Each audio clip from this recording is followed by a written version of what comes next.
Hi, and welcome to this quick 5-minute tutorial on webhooks. We're going to show you how to sync Formstack to kvCORE using API Nation's inbound webhooks app. So go ahead and select that connection pair, both webhooks and kvCORE, and then we're going to select the third option, or the second option here, I should say, for webhook created and update kvCORE. So we'll go ahead and click on activate. Now, I've already created a connection, but you can start from scratch, right? We can go ahead and click on connect. And we're going to use an inbound webhook app. So we'll label this kvCORE 2 Formstack and click on generate webhook. And then we'll copy that URL. And on the form that we want the submissions from, go to settings, emails and actions. And then inside of there, under advanced settings, you should see an add webhook.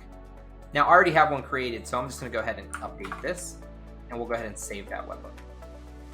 Now, what I need to do is go ahead and submit some mock data. So we'll go ahead and do that, submit form. And then I'm going to click on this test webhook option, and I should see that information here. There it is. My next step is just to select my kvCORE account if I already have one connected. If not, make that connection. Go ahead and select that connection there. And then we're going to go ahead and just click on subscribe.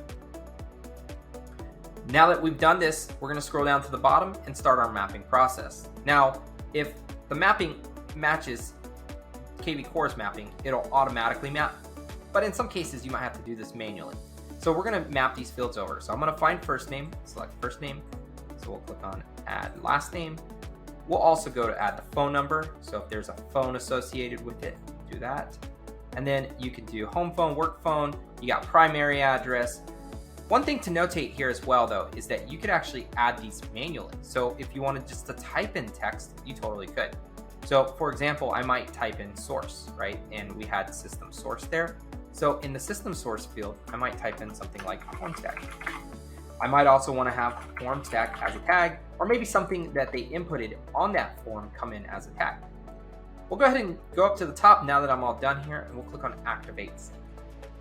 Now that that is done, let's go ahead and go back to our form.